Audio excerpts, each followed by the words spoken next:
በስመ አብ ወወልድ ወመንፈስ ቅዱስ አሐዱ አምላክ አሜን። ሁላችሁም በያላችሁበት እንደምን ሰነበታችሁ? ጌታ ወዶና ፈቅዶ ደግሞ ባለፈው የጀመርኩትን የእግዚአብሔር ፍቅር አይለወጥም የሚል ርዕስ ይዤ ክፍል 2ን ዛሬ ደግሞ ቀርቤያለሁ።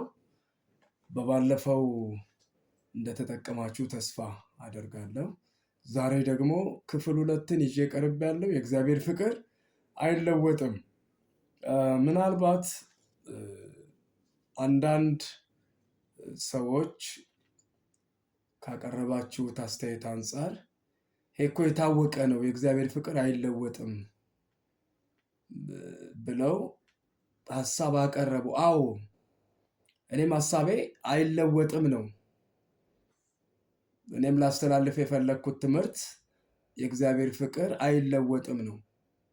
ቁም ነገሩ ግን እሱ ብቻ አይደለም። አይለወጥም ስንል ምን እያልን ነው? በማይለወጠው በእግዚአብሔር ፍቅር ውስጥ ምንድን ነው የሆነው ነገር የሚለውን እንድታስተውሉ ነው የምፈልገው። አዎ ልክ ነው። ማንም ሰው ሊል ይችላል የእግዚአብሔር ፍቅር አይለወጥም። አዎ እግዚአብሔር አይለወጥም፣ ፍቅሩም አይለወጥም። እኔ እሱን አይደለም የፈለግኩት። እሱማ ኮመን ነው፣ ባህሪው ነው። እኛ ባንሰብከው፣ ባናስተምረው፣ ባንናገረው የእግዚአብሔር ፍቅር እንደማይለወጥ ጠላትም ያውቀዋል፣ እንኳን እኛ ልጆቹ። ነገር ግን ላስተላልፍ የፈለግኩት መልእክት ምንድን ነው? በማይለወጠው በእግዚአብሔር ባህሪ ውስጥ ምንድን ነው የሆኑ ነገሮቹ? ምንድን ናቸው የሆኑት ነገሮች? እሱን ነው ሞር እንድናስተውለው የምፈልገው ማለት ነው። እና ምንድን ነው በማይለወጠው በእግዚአብሔር ፍቅር ውስጥ የሆኑ ሁናቴዎች ምንድን ናቸው? ያገኘነውስ ነገር ምንድን ነው የሚለውን ማሳሰብ ማሳወቅ ነው የኔ ትልቁ ዓላማ። እስኪ የመነሻ ክፍለ ንባቡን ላንብበው። በዚህ በአንደኛ ዮሐንስ ምዕራፍ 4 ከቁጥር 7 እስከ 12 ያለው ነው ክፍለ ንባቡ። ምናልባት ጥቅሱን እስከ 15 ብየዋለሁ፣ ስህተት ነው። እስከ 12 ነው። ያው እስከ 18 ብታነቡትም ጥቅም ነው የምታገኙ፣ እስከ 15 ብታነቡት ጥቅም ነው የምታገኙት። ግን እኔ የምፈልጋት ሐሳብ እስከ ቁጥር 12 ያለችው ናት። ወዳጆች ሆይ ፍቅር ከእግዚአብሔር ስለሆነ የሚወደውም ሁሉ ከእግዚአብሔር ስለተወለደ እግዚአብሔርንም ስለሚያውቅ እርስ በርሳችን እንዋደድ። ፍቅር የሌለው እግዚአብሔርን አያውቅም፣ እግዚአብሔር ፍቅር ነውና። በዚህ የእግዚአብሔር ፍቅር በእኛ ዘንድ ተገለጠ፣ በእርሱ በኩል በሕይወት እንኖር ዘንድ እግዚአብሔር አንድ ልጁን ወደ ዓለም ልኮታልና። ፍቅርም እንደዚህ ነው፣ እግዚአብሔር እርሱ ራሱ እንደወደደን ስለ ኃጢአታችንም ማስተስሪያ ይሆን ዘንድ ልጁን እንደላከ እንጂ እኛ እግዚአብሔርን እንደወደድነው አይደለም። ወዳጆች ሆይ እግዚአብሔር እንዲህ አድርጎ ከወደደን እኛ ደግሞ እርስ በርሳችን ልንዋደድ ይገባናል። እግዚአብሔርን ማንም ከቶ አላየውም። እርስ በርሳችን ብንዋደድ እግዚአብሔር በእኛ ይኖራል፣ ፍቅሩም በእኛ ፍጹም ሆኗል። ክብር ለእግዚአብሔር ቃል ይሁን፣ ለቃሉ ባለቤትም ክብር ይሁን። እኔ እንግዲህ በቀጥታ ይሄንን ክፍለ ንባብ ካነበብኩ በኋላ እግዚአብሔር ፍቅሩ ካለመለወጡ የተነሳ ምንድነው ያገኘነው ጥቅም? ምንድነው የሆኑ ነገሮች? ምንድነው የተደረጉ ድርጊቶች ስንል፣ አንደኛ ይህ የማይለወጠው የእግዚአብሔር ፍቅር ጠላት አስወድዶታል ብለናል። በምንም ሂሳብ ማንም በሉ ማን ጠላትን አይወድም። እንዳልተሳሳትኩ እርግጠኛ ነኝ። ማንም ቢሆን ጠላትን ወይም ጠላቱን አይወድም። ምናልባት አንዳንድ ሰዎች የማይኖሩትን የሚናገሩ ሰዎች እኔ እኮ ይቅር ብየዋለሁ፣ ይቅር ብያታለሁ፣ ይቅር ብያቸዋለሁ ይላሉ። ካስፈለገም በአዞ እንባ ማለት ነው። ስለዚህ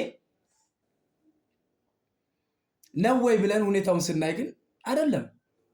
ቀልድ ነው፣ ሹፈት ነው። ይቅርታ እንዲህ በቀላሉ የሚመጣ ነገር አይደለም። የእግዚአብሔር መንፈስ ካልረዳን በስተቀር ይቅር ያለን ሕያው እግዚአብሔር እሱ ካልረዳን በስተቀር ይቅርታ ከባድ ነው።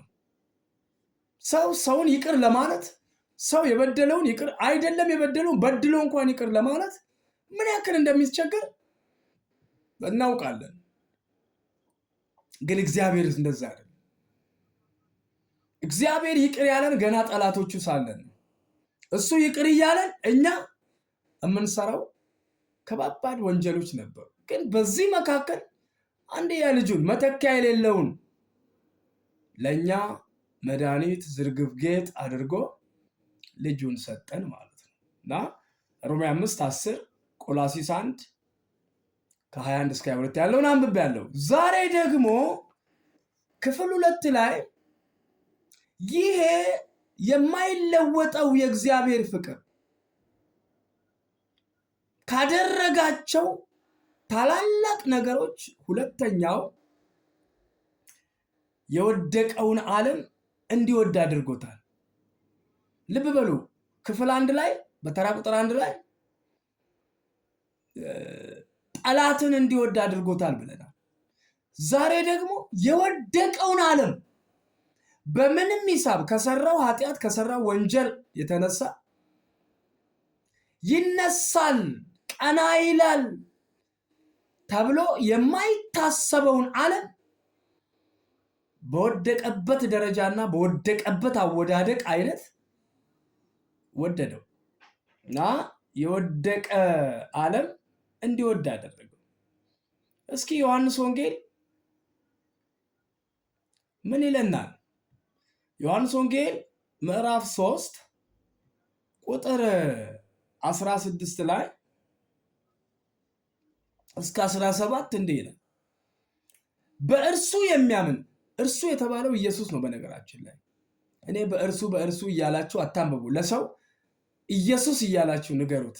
እዚህ አጋጣሚ ላሳስባችሁ የምወደው እና በእርሱ ወይም በክርስቶስ ኢየሱስ የሚያምን ሁሉ የዘላለም ሕይወት እንዲኖረው እንጂ እንዳይጠፋ ካለ በኋላ እግዚአብሔር አንድያ ልጁን እስኪሰጥ ድረስ ዓለሙን እንዲሁ ወዷል። ዓለሙን እንዲሁ ወዷልና፣ እንዲሁ ማለት ያለ ዋጋ ከዓለሙ ምንም አይነት ስጦታ ሳይቀበል ዋጋ ሳይቀበል ሳያስከፍል በነፃ እንዲያውም የገንዛ ልጁን ዋጋ አድርጎ ሰጥቶ ነው ዓለምን የወደደው። ለዚህ ነው የእግዚአብሔር ፍቅር አይለወጥም ስል ለዚህ ነው። እደግመዋለሁ። በእርሱ ወይም በክርስቶስ ኢየሱስ የሚያምን ሁሉ ነው የተባለው። እኔ እዚህ እምነት ተከታይ ነኝ፣ የእናባ እንትና ነኝ፣ አካኪ ዘራፍ ለሃይማኖት የምትል አሁን አደብ ግዛና ዝም ብለህ ስማ የሚጠቅምህን። ስለዚህ በክርስቶስ ኢየሱስ የሚያምን ሁሉ የዘላለም ሕይወት እንዲኖረው እንጂ እንዳይጠፋ እግዚአብሔር አንድያ ልጁን እስኪሰጥ ድረስ ዓለሙን እንዲወዷልና። እስኪሰጥ ድረስ ማለት የመውደዱን ጥግ የገለጠበት አገላለጥ ነው። የመውደዱን ጥግ ምን ያክል ወደደን ልጁን እስኪሰጥ ድረስ። አንተ እኔን ምን ያክል ወደድከኝ? የሆነ ነገር እስከምታደርግልኝ። እኔ አንተ ምን ያክል ወደድኩ? የሆነ ነገር እስከማደርግልህ። ጌታ እግዚአብሔር ክብር ለስም አጠራሩ ይሁን የገንዛ ልጁን እስኪሰጥ ድረስ። አየ ቁጥር 17 ዓለም በልጁ እንዲድን ነው እንጂ በዓለም እንዲፈርድ እግዚአብሔር ወደ ዓለም አላከውምና። አየ ዓለምን ሊፈርድበት አልፈለገም እግዚአብሔር። ይባስ ብሎ ዓለምን ለማዳን አንድያ ልጁን መተኪያ የሌለውን ፍቅር የሆነውን ልጁን ለዓለም መድኃኒትነት አሳልፎ ሰጠ። ክብር ለኢየሱስ ይሁን። እና ይህን እግዚአብሔር አለመውደድ እኮ ንፉግነት ብቻ አይደለም፣ ሰይጣንነት ነው። ይህን እንዲህ ወደደንን እግዚአብሔር አለመውደድ አለማፍቀር ምንኛ መበደል ነው። እንዲህ በወደደን እግዚአብሔር ደግሞ በእውነት እርስ በርስ አለመዋደድ ምንኛ የሆነ የሰይጣን መልእክተኛነት ነው። ወዳጆቼ ዛሬ እንኳን በውጭ ያለ ነው በቤት ያለ ነው ምን ያክል ይሆን የምንዋደደው? እኔ ባለቤቴን ምን ያክል እወዳታለሁ? አንተ ባለቤትህን ምን ያክል ትወዳታለህ? ባለቤቶቻችን ምን ያክል ይወዱናል? ልጆቻችን ምን ያክል ይወዱናል? በአንድ ቤት የምንኖር። እኔ ግን ዛሬ እላችኋለሁ የማይለወጠው የእግዚአብሔር ፍቅር የወደቀውን ዓለም አስወድዶታል። አንተ እኮ ወይኔ የሰከረ ሰው ወድቆ ቦይስ ተኝቶ ብታይ ይበለው ጌታ አባቱ ማን ጠጣለው ማን ገልብጣለው አይደል ብለን የምናልፈው። እግዚአብሔር ግን ለዚያ ሰው ልጁን ሰውቷል ነው እያልኳችሁ ያለው። ዛሬ አንድ ሰው በዝሙት በመንዝርና ተያዘች። ያኔ ከሙሴ መልእክት እንደተቀበሉት ድንጋይ ይዘው ሊደበድቧት እንደመጡት አይደለም ነው። ግን እግዚአብሔር በዚያ በመንዝርና ለተያዘችና ለተያዘ ሰው እግዚአብሔር አንድያ ልጁን ሰውቶታል፣ አረደው፣ ሞትን ሰበረው፣ ሞትን ገደለው። የማይለወጠው ፍቅሩ ይሄን አደረገ። ይሄን መልእክት ነው ላስተላልፍላችሁ የፈለኩት። ዛሬ ስንቶቻችሁ ናችሁ በኃጢአታችሁ የምትከሰሱት? እየተከሰሳችሁ ነው የምትቀጥሉት ወይስ የረሳሁትን ኃጢአቴን አስታውሰኝ፣ እባክህ ይቅርታ ልጠይቅህ፣ እባክህ በድዬሃለሁ ነው ይሆን የምንለው? በእውነት ይህን ጸሎት እወደዋለሁ። እኔ እግዚአብሔርን እኮ በድለናል። በየዕለቱ በመተላለፍ ኃጢአት እኮ እንያዛለን። ስናውቅ እያወቅን በድፍረት ሳናውቅ በስህተት በሶስት መልኩ በሐሳብ በንግግር በተግባር ይሄን የወደደንን ጌታን በድለዋለን በየቀኑ። ግን ስንቶቻችንን ጌታ ሆይ ስለምትወደው ስለ አንድያ ልጅ ብለህ እኔ ዘነጋውትን ኃጢአቴን እባክህ አስታውሰኝና ይቅርታ ልጠይቅህ የምንለው? እባካችሁ ይሄን ልብ እግዚአብሔር ያብዛልን፣ ይሄን ጸጋ ያብዛልን፣ ይሄን ጸጋ ይልቀቅልን እግዚአብሔር ነው። ወይንስ ወገኖቼ ሁልጊዜ እኛ ፍጹም ነን ብለን ይሆን የምንመካው? ለዚህ ነው የእግዚአብሔር ፍቅር አይለወጥም። የማይለወጠው የእግዚአብሔር ፍቅር ደግሞ የወደቀውን ዓለም እንዲወድ ያደረገው እያልኳችሁ ነው ወገኖቼ። ዛሬ አንድ ነገር ላረጋግጥላችሁ እወዳለሁ። በሰራችሁት ኃጢአት እውነተኛ ሊቀ ካህናት ክርስቶስ ኢየሱስ በአብ ፊት ይታይላችኋል። ስለዚህ መተላለፋችሁን ተናዘዙ።